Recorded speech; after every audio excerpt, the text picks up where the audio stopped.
Hi there, welcome to today's presentation on developing an effective resume. My name is Justin Edwards. I'm a career management coordinator in the Office of Career and Academic Advising here at Youngstown State University. I'm excited to talk with you about why we build resumes, how to share engaging information on the resume, and then ultimately how to market yourself and land a job, hopefully. So, first of all, we're located in Kilcawley Center. We're in room 2110. That's on the second floor of Kilcawley Center. That right there, as you're looking at it, is my window. So if you're walking across campus and you want to throw a rock and get my attention, that's the one you're going to aim for. And we'll jump right in to talk about the purpose of the resume. So this is Steve. We know his name is Steve, as you can see here, because he has a name tag on. Steve doesn't understand the purpose of the resume, and I'd like you to take a moment to think to yourself, to consider what that real purpose of the resume is. Well, how would you define that? Take a moment to reflect on that.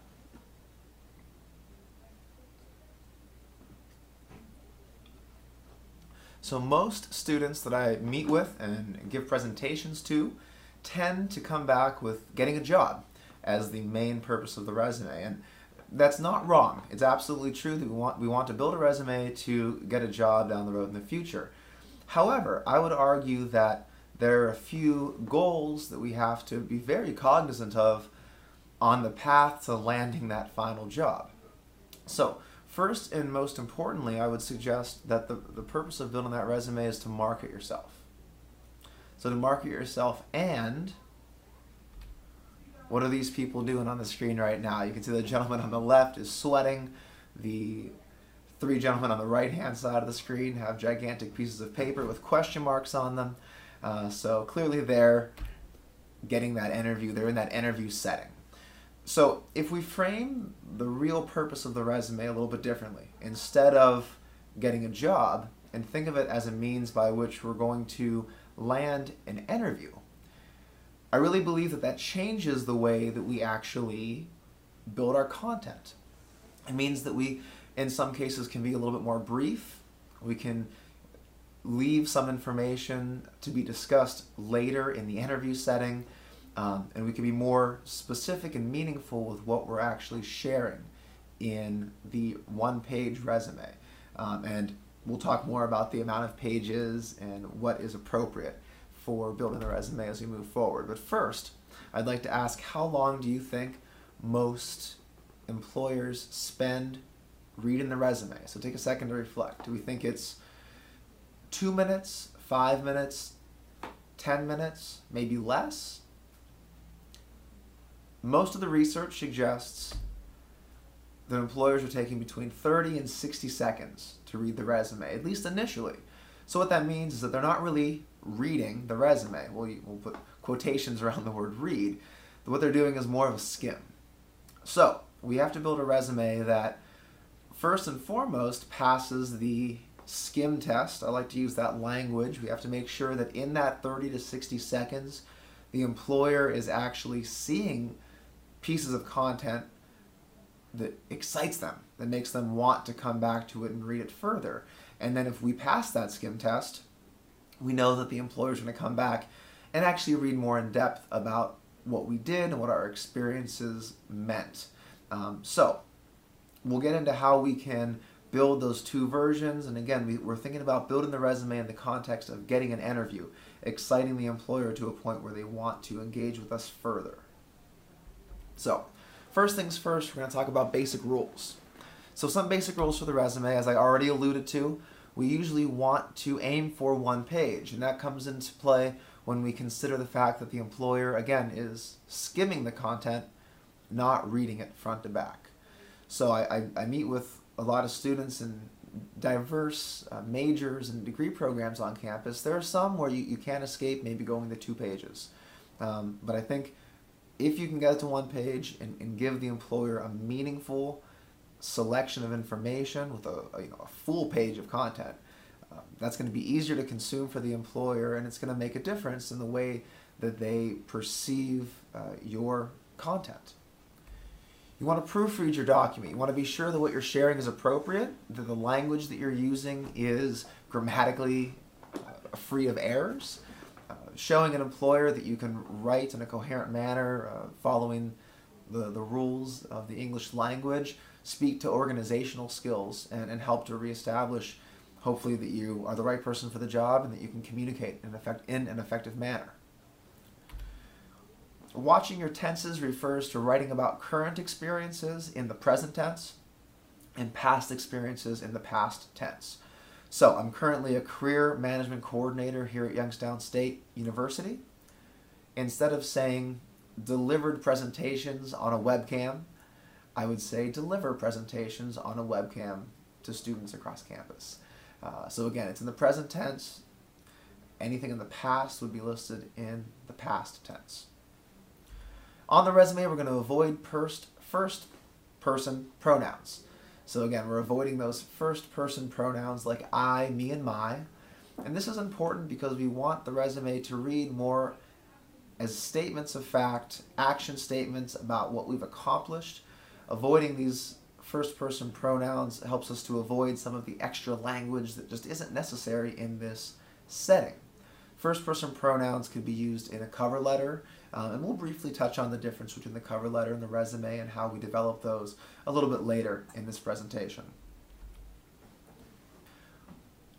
9 times out of 10, when I'm working with students, we list the information in reverse chronological order. And what that means is that we start with the most recent information, and then we go back from there in time. There are other versions of resumes. There are functional resumes that you can build that organize information based on skill sets, and time isn't as much of an issue.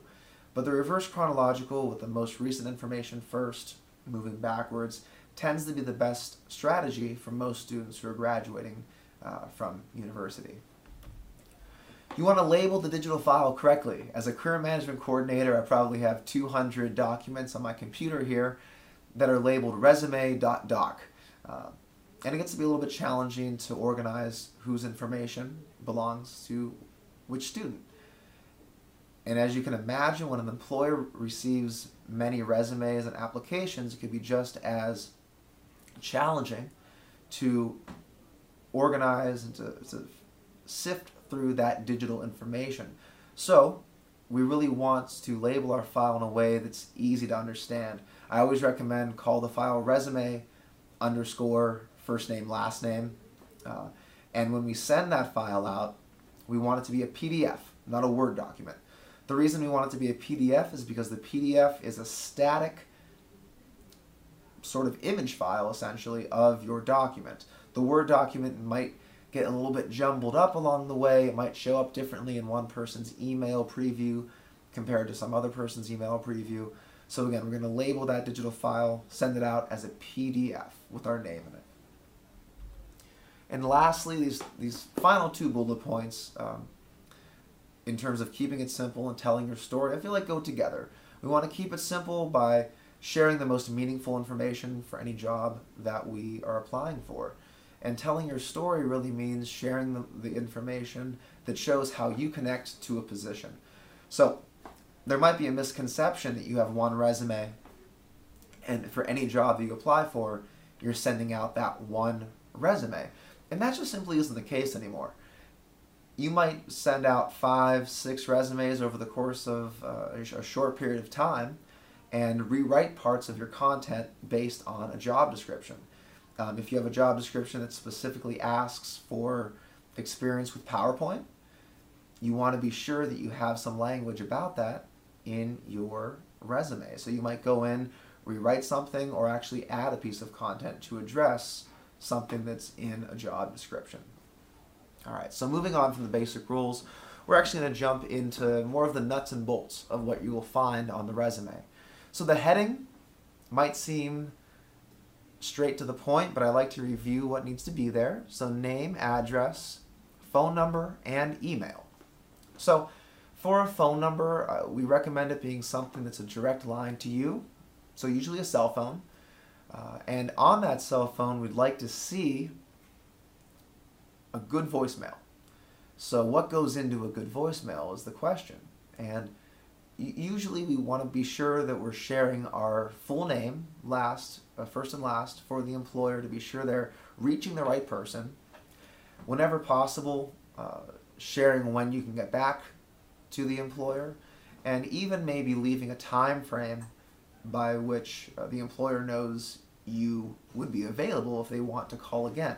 So something to the effect of, thanks for calling, sorry I couldn't get to the phone right now, you've reached Justin Edwards, I'll try to get back to you within 24 hours, but if you'd like to make the quickest contact, I'm available on weeknights between 5 and 8, and on weekends between noon and 5. Something to that effect, to give some real specific outcomes for when you can make contact. As for the email address, now's a good time to move away from the student email as you move into the professional world. I have a personal email that's first name, middle name, and last name at gmail.com.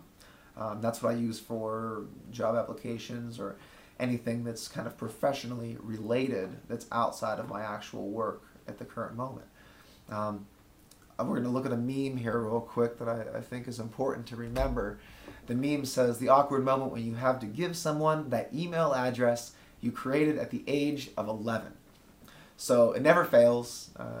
Maybe once a month or maybe every other month we have a resume that's uploaded to our job posting board, and we review those resumes when they come in, and there's usually one or two with an inappropriate email, something like fluffykitty@gmail.com or rockerdude100, whatever it might be.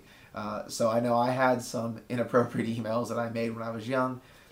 If you have some of those, don't use them. And the last thing I want to mention about the email is try not to include a birth year or any numbers that would indicate age. It's good to be a little more general. If you were born in 95, avoid first name, last name, 1995 @gmail.com. All right. So let's move on to the objective. Speaking broadly, the objective doesn't have to stay on the resume anymore. In general terms, the objective should let whoever's reading the document, the resume, know what you're looking for. So it might look like this for a teacher seeking a teaching position in the field of 2nd grade or 5th grade or whatever it might be. Traditionally, you would keep this simple and to the point, and I like to reiterate the fact that if you're going to include the objective statement, I think it's worth maybe including the actual position you're applying for. So a teacher, again, might say seeking teaching position in an actual high school teaching 8th grade mathematics. So that's a kind of a general example. But there's some different ways to word those. A few sample objectives here: seeking a teaching position in secondary language arts. Again, you can see licensure areas being listed here. That last one there is very general, seeking a position in the field of education as a whole. And again, these are very general examples. They work well for a trip to a career fair or a job fair. But if you know you're applying for a position with a specific company as a specific position, there's nothing wrong with saying seeking a position as an activities director with Maple Crest Nursing Home, something of that nature. So let's move on from the sample objective and talk about what we need to list in an education section. So we want to list the institution, not just YSU, but actually writing out the entire institution, Youngstown State University.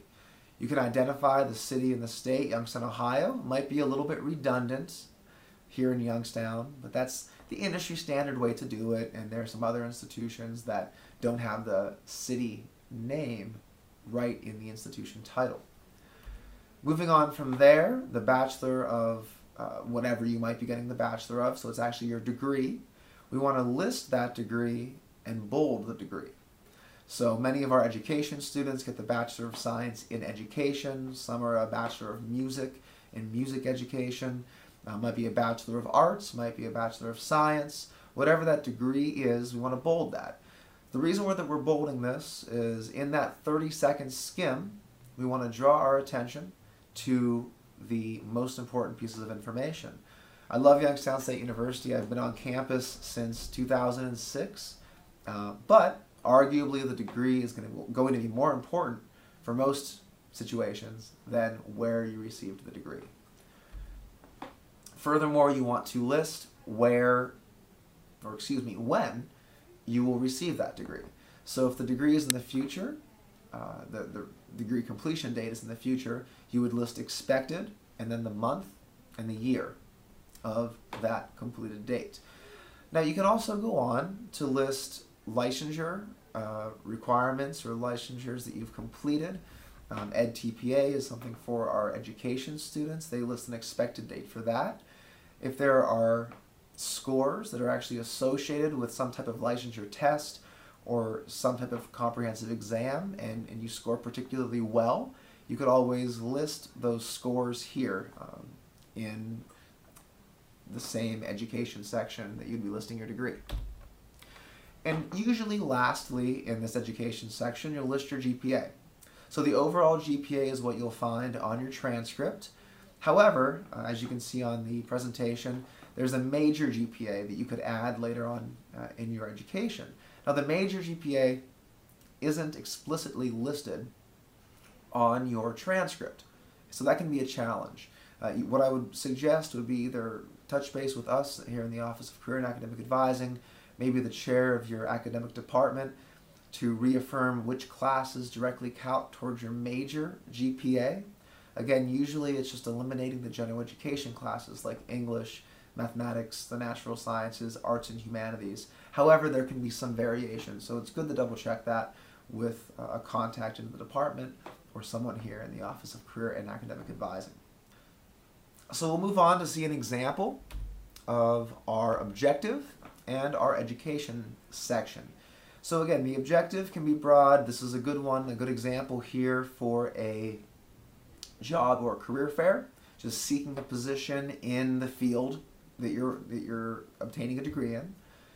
The education section, again, lists our degree, the city and state, along with the expected time that you would complete that. The major, the licensure area, the GPA completes that section. And again, I want to draw the attention to some of the unique areas that are being bolded in the education section.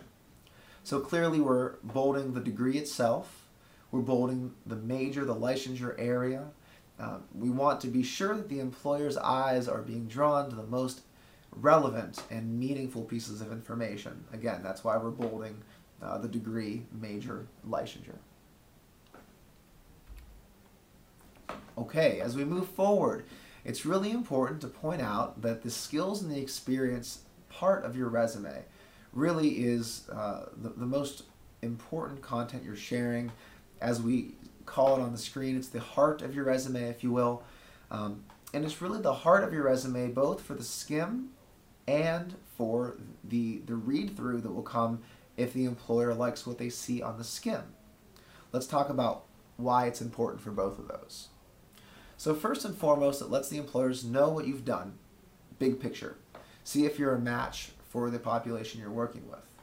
We usually separate this into a few sections: work experience, maybe field experience, and then the other experience might be a catch-all for things like leadership experience, volunteer experience, student work experience, things of that nature. And we can divide those up a little bit further as we think about where our experiences fit into. But first and foremost, let's take a look at the big picture. So, the big picture in that 30-second skim. In this field experience example, we bold student teaching. The semester that student teaching experience happened, spring 2020, for this example. The location of that, along with the city and state, and then we have bullet points. And realistically, in that 30 to 60 second read through, most employers are going to look at the big picture. They're going to see what you've bolded, how long you've been there, where you've been working, obviously, and maybe generally get an idea of what your bullet points are. Alternatively, if they like what they see in that 30 to 60 second overview, they'll probably come back and spend the most time with your bullet points, going deeper into each of these experiences to really see what you've done. So we want to build action statements, you want to build bullet points that are very active in nature. Again, using that idea of building action statements in the bullet points. Action statements meaning that we're starting each bullet point with an action verb. So again, for the first example here, prepare and teach. Those are the action verbs starting this. Again, below that, teach. And the second, experience listed, developed, provided, taught. Those all being past tense since they happened in the past for this example. So, seeing this experience section in two levels, again, that first level of what are you bolding and what are you sharing about where you worked, and then how are you describing it, being that deeper level that an employer will come back to if they like what they see in that first skim. So, let's move forward and talk about building effective bullet points. I love the PAR method. The PAR method stands for project, action, and results. Now, I love the PAR method for a lot of reasons. One of the reasons might be because I'm a golfer. So PAR is a good thing to get in golf. It's a good score. If it was called the birdie method, I might like it better, but I'm not sure what the acronym would be if it was called birdie method. So we'll stick with PAR. And first and foremost, we're always starting with the action verb. So we're starting with the A in PAR. We follow that up with a project. And then the challenge that most students encounter is a lack of a result in the bullet points. So let's contextualize this with another example. So again, we'll start in the middle of the screen here with the action. The action being described is designed. We move left to see the project, and that's a trifold flyer. So many students submit resumes that include the action and the project and sort of stop there, okay? So, designed a trifold flyer is an action statement. It can be on a resume as a bullet point, but I would argue that we can do better. We can sell ourselves in a way that's more meaningful and give employers more to sink their teeth into and be excited about. So if we add the result in this example, it would sound something like this. Designed a trifold flyer to attract students to join the organization. Now, we add the result. It explains why we designed a trifold flyer, and it helps to contextualize and give the employer the ability to sort of visualize the bullet point. I talk about visualization a lot. I would suggest that if an employer can see what you're doing based off of your bullet point descriptions, you have a real advantage because that means that you're painting a picture, you're going that extra step to list some results and explain the outcomes associated with the projects that you're going through. So let's take it a step further and let's do another sort of example here. Action verbs, we always want to start with these. It's a good point to point out that we produce the Job Finder's Handbook every year, and the Job Finder's Handbook is a free resource for you. If you stop into the office, you can pick up a copy, and we have a full page in that handbook dedicated to action verbs and some diversity of action verbs to help you create multiple bullet points that can be exciting without you repeating the same word over and over again. Again, for the teacher population, we see a lot of resumes that come in with the word taught when tutored. And while it's true that those are activities that come up again and again in the curriculum, we want to create something that might be a little bit more exciting for the reader. All right, so we'll do an exercise. So congratulations. First and foremost, you've just been hired to work at a toy company. And what you're going to do is you're going to pretend that you're on a committee to hire a new manager for that toy company. You receive 3 resumes, and the skills are described a little bit differently. However, each of these 3 people worked together at the same location prior to applying for your job at your toy company.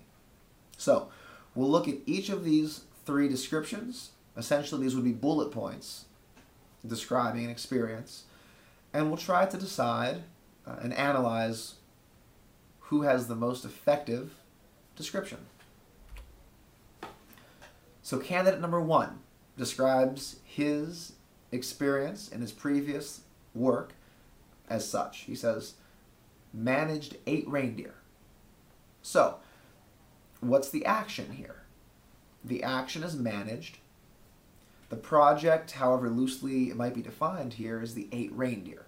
So again, the action, manage, the project, 8 reindeer. We're missing a result. Let's look at candidate number 2. Candidate number 2 managed 8 reindeer to distribute toys around the globe. So we're getting somewhere. Again, we have managed 8 reindeer as the action of the project, and that result is to distribute toys around the globe. And if you notice, the image got a little bit more exciting too. A flat image here, a little more exciting clip art moving forward. Candidate number 3, again, has the best clip art. I want to take a moment real quick to remind everyone that there should not be clip art on a resume. No butterflies, no Santa Claus, no imagery in general, unless maybe you're a graphic designer. That might be one of the only exceptions to that rule. So let's look at candidate number 3. The work is described as such. Increased 2016 global gift distribution 60% by successfully hiring, training, and managing 8 reindeer to distribute toys around the globe.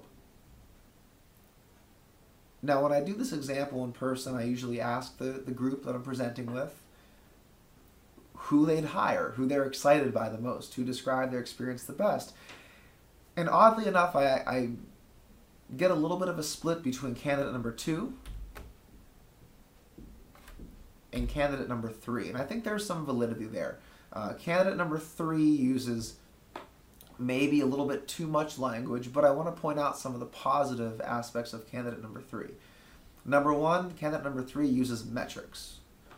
Metrics defined by a percentage of gift distribution, how much that increased, shows a time frame, uses more action verbs, hiring, training, and managing, as opposed to just saying managed, and really quantifies the results in a way that's more meaningful than candidate number 2. Now, is there a happy medium? Is there a candidate number 2.5 that really is the best? Maybe. Maybe candidate number 2 could say managed 8 reindeer to distribute toys around the globe while increasing global gift distribution 60%. Something in the middle that might be a little bit easier for the employer to read. But as they're written right now with candidate number 2 and candidate number 3, I'm clearly more excited by candidate number 3 because of the metrics being used. And bonus points kind of go to candidate number 3 because they actually prioritize the outcome. So what do I mean by prioritize the outcome? When I say prioritize the outcome, I really physically mean that they moved the language about the outcome to the front of the bullet point. Again, let's review. Candidate number 2 leads with managed 8 reindeer. That's the task. That's what candidate number 2 was doing. Whereas candidate number 3 leads with the metrics, the results. And then, after sharing the results, explains how he acted, what tasks were completed to get to that result. I really like the idea of front-loading results, and in the long term, it really promotes greater read-through and greater completion because those results should be more engaging for an employer to read than just specific tasks at the front of a bullet point. So, again, candidate number 3 is my winner, but again, maybe there's a candidate 2.5 or 2.7 that might be the best option. So moving forward, I just want to show sort of a quick overview of some of our suggested formatting. Again, you can see the name, the heading at the top, along with the address, phone number, email. We have an objective, a general one on this example for maybe a career fair. The education with some of the specific bolded information, most importantly bolding the degree, along with the expected date of graduation. And then into the experiences section, again, we're bolding the title of the experience, not the location. That's important to reiterate. we're bolding the title of the experience, listing where it happened as a supplement, along with the date on the far right-hand side, and then bullet points that are action statements built hopefully with results in adherence with the bullet point PAR method of content delivery. So again, big picture, keeping the headers in the middle, content on the left-hand side, and dates on the right-hand side, I think helps to create some breathing space in the middle of the document and makes it really consumable for the reader. So we'll review a few key pieces of information before we finish our time together. Number one, you want to be sure that you're keeping the format of your resume consistent, using the same fonts, the same indentations for bullet points, so on and so forth, the same colors, things like that. Usually reverse chronological order. I think that's important to continue to shoot for at this point in your career as you're graduating from Youngstown State University. 5-10 years into the field, you might revisit the reverse chronological order and do something that combines skills, has more of a functional outcome. But for now, I would usually recommend the reverse chronological order. Again, bullet points for our skills, lining them up, using those action statements, being sure that if you indent your first experiences bullet points, 0.5, all of the other bullet points are 0.5, they don't jump back and forth on the page. Be sure that we use a readable font, not something like my name is written in there that's curvy and looks like a script. The most common font that I see on resumes right now tends to be Times New Roman. And some of the newer marketing research really suggests that we're bored of Times New Roman. As a society, we've looked at that typeface so much that we don't want to see it anymore. So personally, on my resume, I use Georgia. The custom, or not the custom, but the default in Microsoft Word nowadays is Calibri or Calibri, depending on how you want to pronounce your tomato there. So that's a good option as well. I see Arial quite a bit. But I tend to be, like I said, what I use on my resume, I tend to be particularly connected to Georgia. I think it looks classy and one of the easiest to read, really. Again, in the resume, no personal pronouns, no I, me, mine. For many people, it looks as simple as removing that personal pronoun. I see bullet points that are written that say, I review time role information. That person could just take I off the front of that bullet point and list review time role information. So, again, usually not too hard to remove that from the resume. Again, I want to reiterate present tense for present jobs and past tense for past jobs. Employers appreciate that continuity so that they don't have to double check dates and think about where you might currently be in your job search. No typos. Send it in to us for us to review it for you. We have a handshake service that I'll talk more about in a minute. You can upload your resume, either one of our professional staff or one of our grad assistants monitors that on a daily basis. And we usually get that back to you during weekdays within 24 to 48 hours. We try to avoid resume templates. Many resume templates might be easy in the moment, but then challenging to update in the future. My goal is to help you build something that you can continue to use for the rest of your career. And to me, that means it needs to be easy to update, manage, and maintain for years to come. And although it might seem obvious, we don't want to include personal information or a photograph on the resume. Photographs are moderately common in parts of Europe and just other places around the world to be on the resume. And personal information, sharing with an employer that you like long walks on the beach and Pop-Tarts or whatever it might be, isn't necessarily a relevant piece of information to share. I'd rather see that space dedicated to experiences and leadership opportunities and community service, whatever you can share there. Now, an interesting note is that if you have some specific personal hobbies or interests that you want to use to define part of your personality, it might be a good idea to do some volunteer work in the community.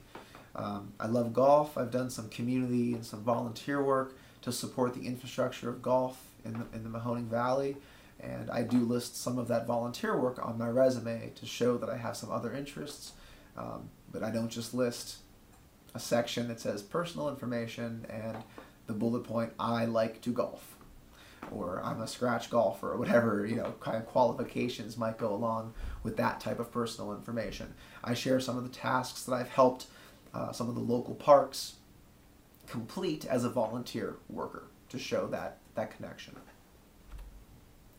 So we want to be concise, and we want to try to save as much space as we can. So we want to stay focused and to the point. We want to try to keep it to one page, again, keeping in mind that we need to pass that skim test, that preliminary 30 to 60 second read over of the resume. To do that, we want to save some space. So number one might be obvious, but we want to remove irrelevant information from a resume. You might have information from a prior work experience that might not be directly relatable to a new application or a new job. It might be totally okay to pull some of that off, however relevant it might have been in the past. Just as important, we want to avoid repeating the same information. And I see this a lot, especially for people who might have multiple observations in field experiences or internships. You might list a bullet point that you have done in multiple experiences in your most recent experience, and then alleviate it in the past experiences just to show some other points of work that you've completed in those past experiences, and that would be totally fine. Reducing page margins can be a real lifesaver for many people. Our lowest recommended page margin is 0.5, so that's half an inch. That's top, bottom, left, and right, all the way around, and that tends to save anywhere from 5 to 6 or 7 spaces depending on the type of font and the size that you're using. As I showed in the example before, you want to list your contact information in one line as much as possible. So just your name, and then email, address, physical address is there as well as your phone number. So I sometimes see people stack that. They'll go name, physical address, email address, phone, and that just ends up wasting a lot of space, creating a lot of white space on the left and right hand top of the page. So the smallest font size that we'll recommend is 10. I think 11 is a good place to start building your resume with, and then if you need to go smaller, by all means you can move that down to 10. I think any lower than 10 creates some readability issues for people who might print out the resume and choose to have a physical copy in front of them when they read it. So again, we're aiming for one page. If you can't get your information to one page and you need that second page, I like to recommend filling up the second page. So I'd rather see 2 full pages or 1 full page as opposed to 1.5 pages of information. We have a sample reference page here. So as you can see at the top of the sample reference page, it kind of is a similar way that we share the heading on our resume. We just share the name, the contact information, and then from there we just define that it's a references page, and we list the people who we want to share as references. Again, this is a separate document from the resume. On the example, we have Preston Whitehead listed, and on this reference page, it defines that Preston is the superintendent. So we list the job title, we list where the person works along with their contact information, usually phone number and email. One of the newer waves of content creation that I'm seeing for the reference page is actually writing a paragraph, maybe not a paragraph, but maybe two sentences, maybe 3 sentences at the most, describing how you know each person, and not only how you know that person, but maybe where you've worked and in what context they can speak to your experiences. So that's sort of bonus points there if you can share that. When an employer cold calls a reference, giving them some context to start their conversation, I think is a good icebreaker. All right. So as we get closer to our completion here, I want to touch on the cover letter somewhat briefly. The cover letter should always be part of your application packet. People might call it something different. It might be a letter of intent. There's different language that pops up to describe a cover letter, but really in many cases you're sharing some of the same information. You're adding to your resume content. You're taking the resume, which is that kind of pencil sketch, that black and white sketch of here's what I've done, here are the action statements that describe what I've done, and then you're adding color to that, you're adding life to it, you're using first-person pronouns and personal stories to really explain why, not only why you have the right experiences to work for a company, but to explain why you care. So the cover letter can also include not just information about who you are and what you've done, but information about the company you're applying for. Maybe you're applying for a company that works with under-resourced populations in an inner-city setting. You might specifically write to the company's mission saying, I'm excited by the mission to work with under-resourced populations in an inner-city setting. This is exciting to me because X, Y, Z, and you could list some reasons and talk more about your big picture motivations. Obviously, you would also go beyond that to talk about your specific skill sets, but those build upon the resume and are sort of the foundation that you then build upon to go further and deeper with the cover letter. So as brief as a discussion of that is for the cover letter, I think it is important to know that the cover letter should be a core component of your application and your job search content delivery. And I'd be more than happy to spend more time discussing the cover letter if anyone is interested in an appointment down the road in person. And a quick sample, again, it can look just like a letter. It hopefully can address a specific person. It's been really popular to see people list dear hiring authority or to whom it may concern. That is something that you should try to avoid. It's important to try to find a specific name, maybe the HR rep, maybe the president of a company, maybe if you can get specific enough to find the name of the chair on a search committee. Any of those could be valid options to address this information to. Before we finish up, I want to spend another moment to discuss a few resources specific to us here at YSU. We have a resource called Handshake, and Handshake is a job posting board.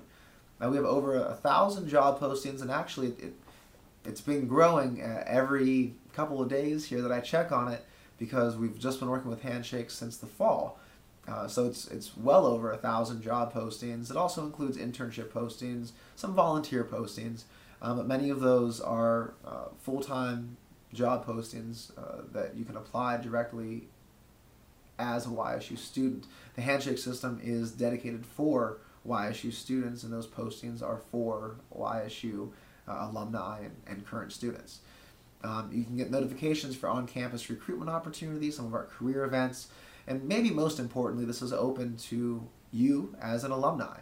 So 5-10 years down the road, if you're looking to change your career or move up or make some lateral career adjustments, you can come back to the Handshake service and continue to look for job postings and any kind of events that we're hosting at YSU in Handshake.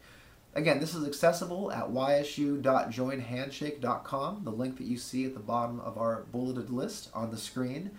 And as a current student right now, you have access to your My YSU portal. There is also a link to Handshake on the left-hand side of that portal. You might have to scroll down a little bit depending on how large your browser is in your screen. But it's that same logo that you can see on the top left with the yellow and the gray information.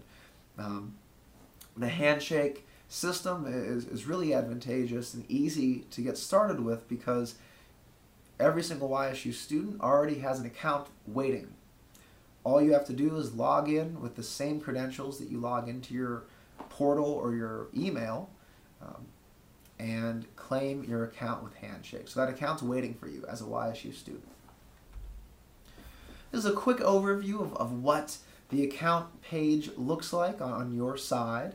Again, you can see on the left-hand side that you have a little landing area where people can see your information, see your strengths, see some of the highlighted information that you might share. I clicked on my name on the top right, and the drop-down menu that you can see pops up. So in that menu, you can adjust your profile, update the information being shared. The red arrow that you see points to our Documents tab. This is one of the more important areas in Handshake, because in that Documents tab, you're afforded the opportunity to upload resumes, cover letters, maybe writing samples, reference pages, and any of those documents that you upload can be used to quite seamlessly apply to positions that are listed in Handshake. Each of those documents are reviewed by either me or one of our graduate assistant, grad student, staff members. And if there's ever any issues with some of those documentations, we start a dialogue to help you market yourself the most effective way. And again, from any of those document uploads, we're always open for in-person appointments to help you be sure that you're marketing yourself in the best way possible in the Handshake system. I'd also like to mention that we have a career fair here at YSU every fall and spring. Keep an eye on Handshake, keep an eye on our social media platforms to see the dates as they come for each semester. We usually have a full room of employers in the Chestnut Room of Kilcawley Center, and it's a really incredible opportunity to meet potential employers on campus, to work on your networking skills, to build a effective networking pitch, what we call an elevator pitch, something short, concise, that is to the point and lets an employer know what type of value you can bring to the company. Again, I want to thank you for spending time with me today to learn about effective techniques you can use to build a resume. The long-term goal is to get that job, but you need to think about all the processes that build up towards getting the job, making sure that you pass the SCIM test, making sure that you have effective action statements, and that you can market yourself in a way that will get you the interview, and then moving from there, land a job offer. So our resources are available to all YSU students, not just as a student, but as an alumni into the future. So please feel free to call our office and set up an appointment. You can find all of our contact information in the YouTube description that you'll find below the video. And if you'd like to take a note of our phone number, the best line to call would be 330-941-3515. Again, that's 330-941-3515. And ask for an appointment to review your resume, look over your cover letter, talk about job search strategies, or maybe even do a mock interview. Again, thanks so much for spending some time with me, and I hope to see you soon.